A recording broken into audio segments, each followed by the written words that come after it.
The truth was hidden. The legacy was denied. The story will be told. December 4th, 1969. 4:30 in the morning. Chicago is asleep. In a second-floor apartment on Monroe Street, 14 people are sleeping. Most of them are young. Teenagers, really. They are members of the Illinois Black Panther Party. Some of them have only been in the organization for weeks.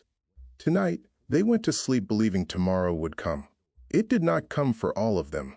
14 officers from the Cook County State's Attorney's Office, armed and operating on intelligence provided by the FBI, stormed that apartment and fired over 99 shots, through walls, through doors, through hallways, where sleeping people lay. The Panthers managed to fire only one shot in return. In the back bedroom, a 21-year-old man lay in his bed. He had been drugged the night before by a man he trusted, a man who had smiled at him, broken bread with him, and then betrayed him. His name was Fred Hampton, deputy chairman of the Illinois Black Panther Party, father-to-be, organizer, orator, the most electric voice in a generation of black resistance. He never woke up. A Chicago police officer walked into his bedroom, saw him barely breathing, and fired 2 rounds directly into his head. Over the police radio, the downtown dispatcher heard something that would haunt history: cheering from police cars scattered across the city, and a voice said into his radio, "That's what you get when you mess with the Panthers." No officer was ever charged. No one was ever convicted. The government withheld evidence, fabricated reports, and called it justice. Fred Hampton was 21 years old. He was going to be a father, and the United States government had him killed in his sleep. If this story needs to be told, subscribe right now and help us tell it. We'll be here every week. Now let's go back to the beginning. To understand why Fred Hampton had to die in the eyes of the FBI, you first have to understand the world that made the Black Panthers not just possible, but inevitable. It is 1966. The legal architecture of Jim Crow has been dismantled. The Civil Rights Act has passed. The Voting Rights Act has been signed. But on the ground, in the streets of Oakland and Chicago and Detroit, the daily reality of black life in America has barely changed. In Oakland, California, less than 3% of police officers are black. The neighborhoods that black families are permitted to live in, because of decades of redlining and racist housing policy, are overcrowded, underfunded, and subject to constant police harassment. Young black men are stopped on the street not because of what they've done, but because of what they look like. Police brutality isn't an aberration. It's policy. The 2 men who had most powerfully articulated the need for black liberation, Martin Luther King Jr. and Malcolm X, are both dead. Shot in public. Their killers were found. Justice was partial, incomplete, hollow. Malcolm had said, "By any means necessary." Martin had said, "Justice too long delayed is justice denied." Both men, despite their differences, had arrived at the same conclusion. The American system was not going to liberate black people on its own. The people would have to demand it. Now both voices were gone. And into that silence, that terrifying, furious silence, walked 2 young men from Oakland who decided they'd had enough. October 1966. 2 college students, Bobby Seale and Huey P. Newton, sit down and write what would become one of the most significant political documents in American history. They call it the 10-Point Program, and they call their organization the Black Panther Party for Self-Defense. They are not sitting in a boardroom. They are not backed by wealthy donors. They are 2 young black men in Oakland, California, who have looked at the world around them and decided, with extraordinary clarity, that the system is not broken. It is working exactly as designed, and they are going to build something that fights back. The name alone was a statement. In the American South, police dogs had been used to terrorize civil rights protesters. The Black Panther, a creature that never attacks unless cornered, but fights with everything it has when it does, was chosen with intention. "We are not the aggressors," the name said, "but we will defend ourselves." Their 10-Point Program laid out a vision that was radical in the truest sense of the word. Radical because it went to the root. An immediate end to police brutality and the murder of black people. Fully free healthcare for all black and oppressed people. Full employment.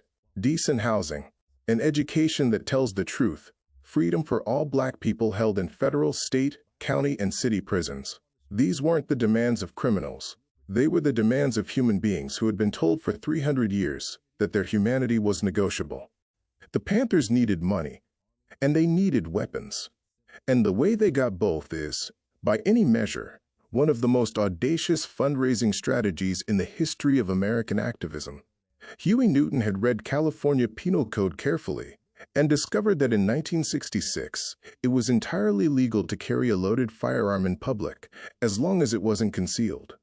So the Panthers began patrolling Black neighborhoods, openly armed, monitoring the police.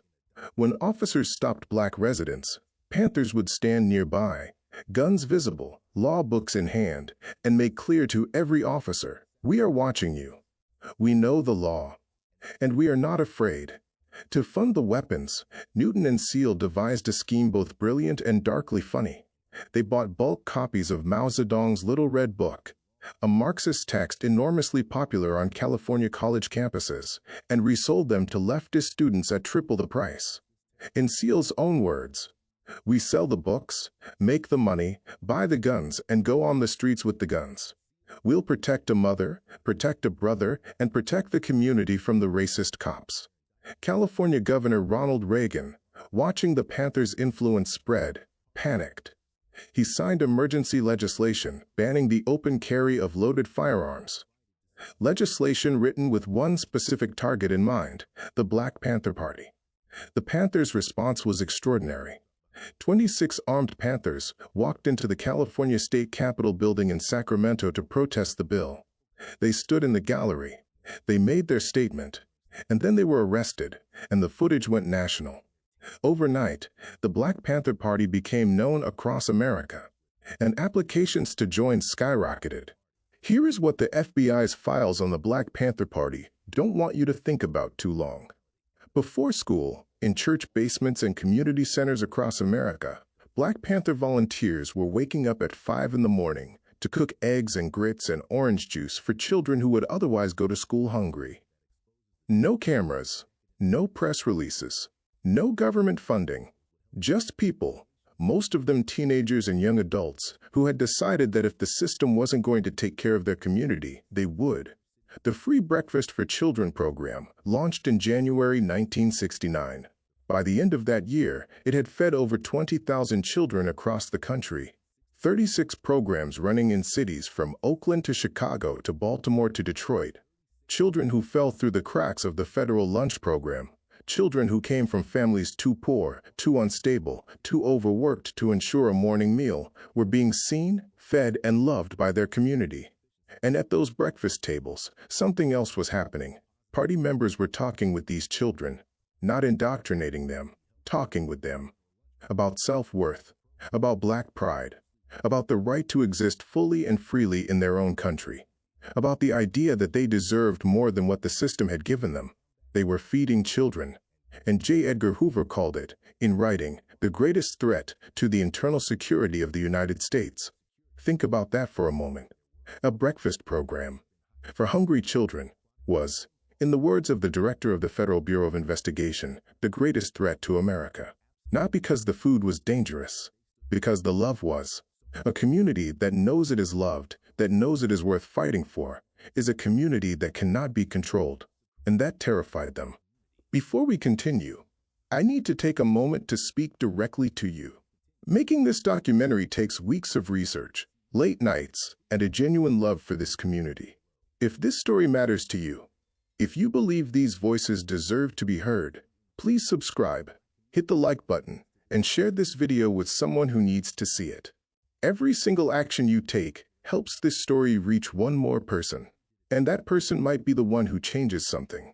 Now let's continue, because Fred Hampton deserves every second of our attention. His name was J. Edgar Hoover. He had run the Federal Bureau of Investigation since 1935. He was one of the most powerful men in America, not elected, not accountable, not constrained by anything resembling democratic oversight. And he was consumed by a singular obsession, the destruction of Black political power. In 1956, Hoover launched a classified FBI program called COINTELPRO, the Counterintelligence Program. Its stated aim was to identify and neutralize domestic threats. Its actual aim, as later revealed by Senate investigations, was to destroy any organization that challenged white political supremacy. COINTELPRO targeted the NAACP. It targeted the Southern Christian Leadership Conference. It targeted Martin Luther King Jr. personally, so relentlessly, so viciously, that it left a documented paper trail of institutional evil that is almost impossible to read without feeling physically ill. The FBI sent Dr. King a letter, an anonymous letter, written to sound like it came from a fellow Black American. The letter called him, in explicit terms, an abnormal fraud and a beast. And it told him, directly, that he should take his own life before the Bureau exposed him. The director of the Federal Bureau of Investigation tried to drive Martin Luther King to suicide. This is not a conspiracy theory. This is in the Senate record. This is documented history. Elmer Geronimo Pratt, a decorated Vietnam veteran and Black Panther leader, was framed for a murder he did not commit. He spent 27 years in prison before an FBI agent finally testified that key evidence had been fabricated. 27 years, nearly 3 decades of a man's life, stolen by the very government sworn to protect him. When the COINTELPRO files were finally released and examined, the picture that emerged was not of a law enforcement agency protecting the country. It was of a political operation designed to silence Black America. Hoover's stated goal was to prevent the rise of a Black Messiah, a leader who could unify the Black nationalist movement. He named that goal. In writing, he had already tried to destroy Malcolm X. He had tried to destroy Dr. King. And now, watching a 21-year-old from Chicago build a multiracial coalition unlike anything America had ever seen, Hoover turned his full attention to Fred Hampton. I need you to understand who Fred Hampton was. Not just what he did, who he was. He was born in Argo, Illinois in 1948, the son of working-class parents. A boy who grew up watching his community be treated as less than human and decided, before he was old enough to vote, that he was going to do something about it. In high school, Fred led walkouts. He organized students to protest the exclusion of Black students from homecoming competitions. He demanded that schools hire Black teachers and administrators. He was 16 years old, and he was already building coalitions, already thinking about power, already asking, who is being left out, and why, and what are we going to do about it? At 18, he joined the NAACP Youth Council and organized over 500 young people in a campaign to improve educational resources in Chicago's most underfunded Black neighborhoods. 500 people, led by a teenager. He had a gift, a genuine, rare, once-in-a-generation gift, for making people feel seen, for making the person in the back of the room feel like their presence mattered, for taking the anger that lived in people's chests and turning it into something organized, purposeful, and alive. He was not a man of hatred. Listen to his own words. We say you don't fight racism with racism. We're going to fight racism with solidarity. We say you don't fight capitalism with no Black capitalism. You fight capitalism with socialism. He wasn't preaching division. He was preaching the most dangerous thing imaginable to the American power structure, unity. He was engaged to Akua Njere, then known as Deborah Johnson, who was 8.5 months pregnant with his child on the night he was murdered. Their son, Fred Hampton Jr., was born 25 days after his father was killed. Fred Hampton never got to hold his son. Take a moment with that. By 1969, Fred Hampton had done something that no one in American political history had quite managed to do. He had built a genuine, working alliance between people who had been told their whole lives that they were enemies. The Young Lords, a predominantly Puerto Rican organization fighting for self-determination. The Young Patriots Organization, a group of working-class white people from Appalachia who had migrated to Chicago and faced their own poverty and marginalization. The American Indian Movement, the Brown Berets, all of them, under the tent of what Fred called the Rainbow Coalition. Fred had done the impossible. He had walked into communities that had been deliberately set against each other by a system that needed them divided, and he had said, "We have the same enemy." We have the same struggle. We have to have the same fight. The Young Patriots Organization, let this sink in, were working-class white Southerners who flew Confederate flags when they first met Fred Hampton. After working alongside the Panthers, they put the flags down. They adopted the 10-point program. They called Fred Hampton their comrade. A young black man from Chicago had convinced poor white people from the South to unite with black revolutionaries, not through force, not through argument, but through shared humanity and a breakfast table. This is why they killed him, not because he was violent, because he was winning. A united working class, across racial lines, organized and conscious of its own power. That was the thing the American establishment feared above all else. Fred Hampton was building it in real time, and he was only 21. I want to spend a moment on William O'Neal, because his story is not simple, and it deserves to be told with honesty. O'Neal was a young black man from Chicago, apolitical, by his own admission. He had been caught stealing cars and impersonating a federal officer. FBI agent Roy Mitchell offered him a deal: work for us or go to prison. O'Neal chose to work for them. He infiltrated the Black Panther Party, rising to become the head of security for the Illinois chapter, the person Fred Hampton trusted with his life. All while feeding the FBI detailed reports on the Panthers' activities, their organizational structure, and the layout of Fred Hampton's apartment. It was O'Neal who drew the FBI the map of Fred's bedroom. It was O'Neal who slipped secobarbital, a powerful sedative, into Fred Hampton's drink the night of December 3rd. It was O'Neal who made sure Fred would not wake up. In 1990, 17 years later, O'Neal agreed to give one interview, a single on-camera conversation about what he had done. Watch the footage. Don't look for villainy in his face. Look for what's actually there. A man who made a choice he could not live with, trying to find words for something that has no words. William O'Neal died on January 15, 1990, Martin Luther King Jr.'s birthday, running into traffic on a Chicago highway. The medical examiner ruled it a suicide. He was 40 years old. This story has no heroes who didn't pay a price. Now you know everything. So let's go back to Monroe Street, 4:30 in the morning. Fred Hampton is unconscious in his bed. The secobarbital in his system would later be confirmed by a toxicology report, enough sedative to incapacitate a man twice his size. He cannot fight. He cannot run. He cannot warn the others. 14 officers breach the apartment. 99 shots are fired by law enforcement. 1 shot is returned by the Panthers. 1. Panther members who survived report that Fred Hampton's body was dragged from the bedroom into the hallway. His pregnant fiancée, Akua, was forced at gunpoint past his body. Official statements from police said there had been a violent shootout initiated by the Panthers. The physical evidence, bullets, trajectories, the single return shot, told a completely different story. A subsequent ballistics investigation confirmed that Officer James Gloves Davis had fired a bullet directly into Fred Hampton's chest while he lay in bed, contradicting the officer's earlier sworn testimony that he had never entered the bedroom. The radio dispatcher downtown later reported hearing celebrations from police units across the city when word came through that Hampton was dead. 99 shots. 1 returned. A man drugged and unconscious, and they still called it a gunfight. What followed Fred Hampton's murder was not justice. It was a second crime. The FBI colluded with the Cook County State's Attorney's Office to withhold critical evidence from legal proceedings. Documents were buried. Testimonies were coordinated.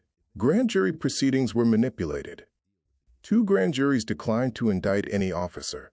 It took years, and the dogged legal work of attorneys, including Jeffrey Haas, before the full scope of the FBI's involvement became public. The families of Fred Hampton and Mark Clark, the other Panther killed that night, eventually won a civil settlement of $1.85 million. Not a criminal conviction. A settlement. No one went to prison. No officer was ever charged. A 1976 Senate investigation, the Church Committee, confirmed that COINTELPRO had operated in systematic violation of the constitutional rights of American citizens. The FBI's director at the time had personally approved operations involving the harassment, imprisonment, and assassination of black political leaders. The Church Committee was damning, and virtually nothing changed. Fred Hampton's son was born on December 30th, 1969, 25 days after his father was killed. Fred Hampton Jr. grew up to become an activist in his own right, carrying his father's name and mission into a new generation. The free breakfast program that the Panthers built, the one Hoover called the greatest threat to America, became the model for the federal government's own expanded school breakfast program. The government that tried to destroy the idea eventually adopted it. Because it worked. In 2021, the film Judas and the Black Messiah brought Fred Hampton's story to a new generation, winning Academy Awards and introducing millions of people to a name that should never have been obscure in the first place. And the Rainbow Coalition, Fred's great unfinished project, lives on in every multiracial, cross-class organizing effort that dares to believe solidarity is possible. Fred Hampton believed something that this country has never fully allowed itself to believe, that when the people, all of the people, stand together, no power can stop them. He was killed because he was right. What do we owe Fred Hampton? We owe him the truth, the full truth. Not the version that calls his assassination a shootout. Not the version that treats his murder as a footnote.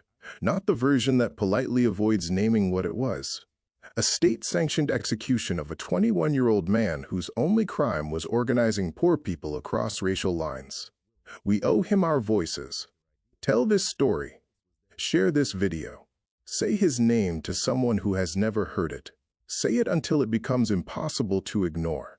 And we owe him our courage. The courage to believe, as Fred believed, that things do not have to be this way. That solidarity is not naive. That love, organized, purposeful, fighting love, is a force more powerful than any government program designed to destroy it. Fred Hampton said, "You fight racism with solidarity." He said, "I am a revolutionary." He said, "I was born, I lived, and I'll die in the Black Panther Party." He was 21 years old. He was going to be a father. He was feeding children breakfast and building the most hopeful multiracial coalition this country had ever seen. And they killed him in his sleep. Remember his name. Carry his work. Do not let them have the final word. Subscribe to Black Hidden Files. Like this video. Share it with someone who needs to hear Fred Hampton's name today. And drop a comment below. What do you think history would look like if Fred Hampton had lived? We read every single one. We'll see you next week.